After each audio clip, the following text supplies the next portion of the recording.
네, 안녕하십니까. 유한타 투데이 정인지입니다. 자, 또다시 이제 새로운 한 주가 시작이 됐고요. 시작해 보도록 하겠습니다. 먼저 고객님들한테 그 댓글로 관심 종목을 좀 부탁드렸는데요. 지난주에도 한 분이 또 질문을 주셨습니다. KB금융에 대한 질문인데요. 사실 KB금융 되게 강하게 올랐죠. 그래서 제가 주봉 차트로 그려보면 그 채널 상단선에 지금 이렇게 도달한 상태고, 아직 뭐 3주 이평선, 뭐 아주 짧은 주봉상 이평선인데 이탈하지 않아서 상승세 유효하긴 한데, 요 45,000원에서 5만원 사이에 보시면 과거에 뭐 중요한 분기점이었던 가격대들이 있어서 좀 저항권에 도달한 게 아닌가 그런 생각이 좀 들고요. 그래서 일봉으로 좀 자세히 보시면 지난주에는 이렇게 뭐 상승 시도하다 7일선을 이렇게 이탈했습니다. 제가 가끔 말씀드리지만 이렇게 단기로 강할 땐 7일선 되게 중요하다고 말씀드리는데, 뭐 이 종목 같은 경우는 어쨌든 요 15일선까지 조금 더 확인은 해 보셔야 될 것 같아요. 근데 요 파란색 선이 15일 이평선인데 요거까지 이탈을 하게 되면 대략 뭐 42,000원 돌파된 이전 고점대 내지는 뭐 60일선 올라와서 만나는 요 가격대에서 이렇게 지지되면서 또 상승 시도에 이어질 가능성이 있기 때문에 어쨌든 지금 뭐 약간은 좀 부담스러운 상황이다, 단기로. 뭐 그렇게 생각이 되고요. 물론 보시면 아시겠지만 이게 뭐 장기로 이미 바닥을 찍고 올라오는 상황이기 때문에 장기 보유도 뭐 크게 나쁘진 않을 거라고 생각이 됩니다. 질문을 좀 많이 주셨으면 좋겠고요. 그리고 뉴스에 관련된 이슈들을 좀 설명해 드리도록 하겠습니다. 지난주에 뭐 아시다시피 이제 코로나 관련된 이슈들이랑 그다음 뭐 백신 관련 이슈들, 그다음에 부양책 관련 이슈들이 사실은 계속 이슈가 되고 있습니다. 그 지난주에는 이제 미국에서 인구가 가장 많은 캘리포니아주가 21일부터 야간 통행 금지를 하게 돼 있고요. 따라서 그 해당 카운티 주민들은 다음날 그 밤 10시부터 다음날 새벽 5시까지 집에 머물러야 하고요. 보건 전문가들이 지금 걱정하고 있는 거는 추수감사절이죠. 이제 이번 주말이 추수감사절인데 이때 이제 미국 사람들도 막 이동을 많이 하고 모이고 이러기 때문에 더 확산되지 않을까 하는 우려를 좀 가지고 있습니다.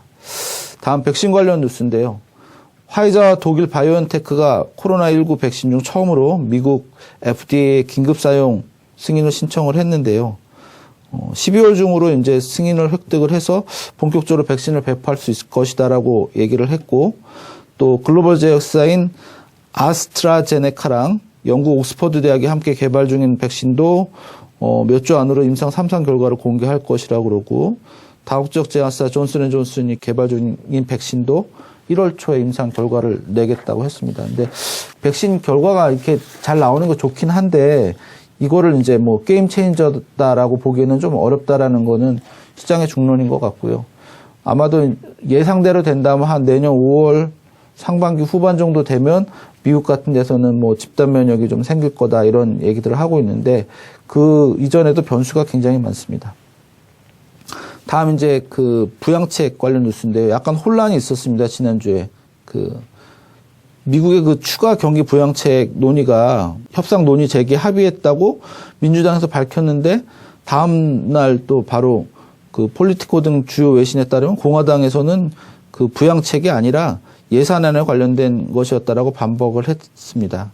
그 실업급여 추가 지원 재개 등 일부 프로그램이 예산안에 포함될 수는 있지만 전반적인 신규 부양책에 대한 논의는 아니다라고 해서 논의가 뭐 대내 만에 하는 얘기들이 계속 나오고 있고, 지금 뭐 미국이 아직 권력 그 교체기에 있기 때문에 여기에 대해서 크게 힘을 받지는 못하고 있는 모습입니다.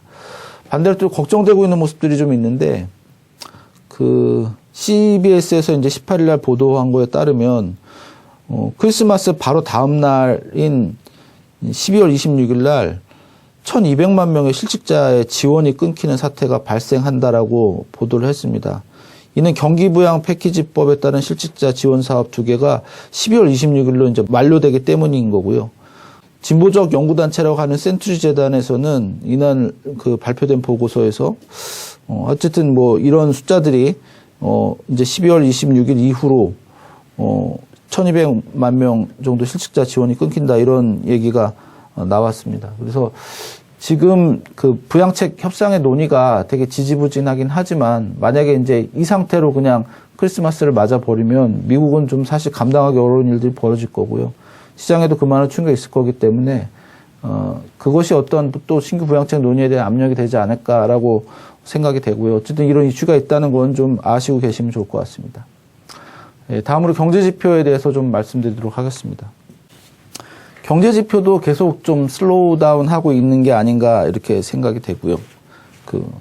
일단 지난주에 발표된 경기지표 중에 10월 소매 판매였습니다. 전월 대비 0.5% 증가할 걸로 예상을 했었는데 0.3% 증가에 그쳤고요. 증가는 하고 있지만 증가 폭이 좀 줄어들고 있는 상황이고 산업생산은 예상치를 좀 상회했습니다. 1% 증가를 산업생산 예상했는데 1.1% 증가했고요. 가동률은 72.4%로 이제 예상을 했었는데 72.8%가 나왔습니다. 이제 생산 자체는 워낙 이제 다운돼 있었기 때문에 조금씩 회복이 되고 있는 모양인데 가동률 제가 지난주에도 말씀드렸지만 평상시 바닥권 75%였는데 여기에는 아직도 한참 못 미치고 있는 상황이라서 아직까지 경기는 추가적인 회복이 필요한 거고요. 신규 실업 수당 청구 건수가 74만 2천 건으로 지난주에 발표가 됐습니다. 원래 이제 70만 건 정도로 예상을 했었고요. 5주 만에 증가했기 때문에 다시 팬데믹이 좀 발생하면서 실업자가 좀 증가하는 게 아닌가 하는 이런 우려감이 나오고 있고, 데이터는 안 나왔지만 지금처럼 이제 코로나 확산세가 또 나오고 또 셧다운이 좀씩 일어나고 이러다 보면 여기서 크게 줄지는 않을 거다. 이렇게 좀 예상을 하실 수가 있을 것 같습니다. 내구재 주문이고요. 10월 내구재 주문이 이제 25일 날 발표를 하는데 전월에 이제 1.9% 상승했었는데 10월 달에는 0.9% 정도로 증가할 것으로 예상을 하고 있고 증가세 계속 둔화되고 있습니다. 그다음에 이제 개인 소득 같은 경우도 9월 달에는 0.9% 증가한데 10월에는 그냥 제로 증가로 예상을 하고 있고요. 11월 25일 날 발표가 되고요. 그 다음에 개인 소비도 1.4% 9월에 증가를 했었는데 여기는 이제 0.4% 증가로 전월 대비 예상이 되고 있습니다. 그래서 뉴스에도 좀 나오긴 하는데 미국 경제 지표들도 이제는 이제 슬슬 슬로우 다운 하는 국면으로 접어들었고요. 부양책에 대한 어떤 효과가 점점 감소하고 있는 데다가 12월 26일이 되면 기존의 경기부양 패키지 2개가 이제 만료가 돼서 이제 1,200만 명이 실업급여를 더 이상 지원을 받지 못한다. 이런 상황입니다. 그래서 어쨌든 좀 전체적으로 보면 미국 시장 쪽은 좀 부담스러운 모습인데 그래서 우리가 기대할 수 있는 거는 이제 신규 부양책이 나와야 된다는 거죠. 그것이 나오지 않으면 상당히 어려워지고 미국에 있는 위정자들도 이 부분에 대해서는 부담을 이제 좀씩 크게 느낄 거다 이렇게 예상이 됩니다. 기술적으로는 좀 지난주 주요 증시들 좀 보시면 상해 종합주가지수 같은 경우는 상당히 양호한 모양을 보였습니다. 제가 이 121선을 좀 이탈하게 되면 되게 위험하다라고 그전부터 말씀을 드렸는데 일단 터치를 안 하고 올라온 상태에서 61선 부근에서 이렇게 지지가 되는 모양이 보였습니다. 지금 원래대로라면 이제 이전 고점대를 돌파해야 의미 있는 추세가 나올 수 있는데 사실 이런 상황에서 한 번에 이렇게 치고 나가는 건 이건 조금 쉽지 않은 모습으로 보이고요. 보통은 여기서 이제 61선에서 어느 정도 안착을 확인하면서 다지고 이렇게 가는 게 일반적인 모습인데 그런 과정들을 좀 지켜볼 필요가 있을 것 같습니다. 어쨌든 61선 위에서 이렇게 바닥이 나오고 있다라는 건 굉장히 좀 괜찮은 시그널이다라고 생각합니다. 중국 경제가 자신감을 좀 회복할 수 있는 상황인 것 같고요. 미국은 방향성을 말씀드리기 참 애매합니다. 그러니까 보세요. 여기서는 고점 찍고 한번 이렇게 쉽게 하락했고 여기서는 이제 하락 속도가 좀 둔화됐고 여기서는 전고점에서 또 이것보다 또 더 하락 속도가 둔화되는 그래서 이 고점에 대한 돌파 시도가 좀 계속적으로 나오고 있는 모양이긴 한데 아직까지도 좀 넘어서질 못했고 계속 저항을 받고 있기 때문에 만약에 여기도 이제 15일선이 중요해 보이는데 이거 이탈하게 되면 다시 한번 또 저점 확인하는 과정이 나올 것 같습니다. 그래서 이번에 보셔야 될 거는 일단 1차적으로 15일선이 좀 지지되는지를 보시고 그리고 이제 이게 가능한지 좀 지켜보시고 이탈이 되면 분명히 조정인데 조정이 나오더라도 60일선에서만 이렇게 지켜지면 여기도 아까 상해지수처럼 이후에 이제 추세로 다시 치고 나갈 가능성을 좀 높다라고 볼 수가 있는데 다시 만약에 121선이나 이렇게 내려오는 모양이 나오면 이거는 조금 길어질 수 있습니다. 그래서 이번 주는 어쨌든 1차적으로는 15일선을 보셔야 될 것 같고요. 나스닥 같은 경우. 만약에 이탈이 좀 조정이 된다 그러면 60일선에서 바닥이 나오는지 이거는 조금 중기적으로 살펴봐야 될 이슈인 것 같습니다. 코스피는 뭐 너무나 좋습니다. 너무나 좋은데 제가 이제 말씀드렸던 7일선 요 빨간색 선이 쭉 타고 가고 있어요. 여기도 보시면 아시겠지만 이렇게 올라오다 7일선 이탈하면서 조정이 세게 나왔고 여기서도 7일선 이탈하면서 조정이 세게 나왔고 여기서도 뭐 7일선 이탈하면서 이제 조정이 나왔습니다.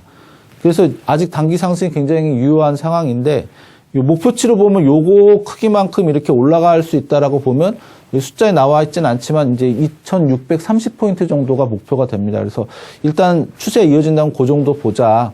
일단 뭐 단기로 2630 정도 박스권 목표치로 보실 수가 있습니다.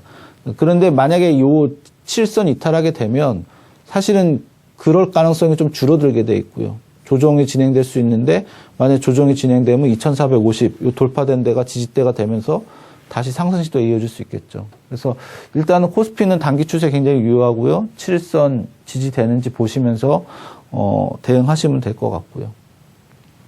코스닥도 되게 좋습니다. 제가 지난주에 이렇게 채널에서 막 이렇게 돌파 시도가 나오길래 이거 굉장히 강한 것 같다 이렇게 말씀을 드렸는데요.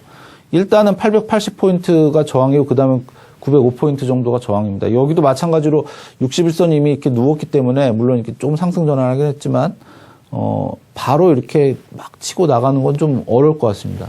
그래도 61선이랑 이 일목균형표 구름대 위에서 이렇게 등락이 있더라도 지켜주면 결국은 다시 신규로 추세를 낼 가능성이 좀 높기 때문에 이런 모습들을 조금 더 확인하셔야 될 것 같고 일단은 요 상승세 이어지면 905포인트 수준에서 저항은 좀 강할 거다라고 보시면 될 것 같습니다.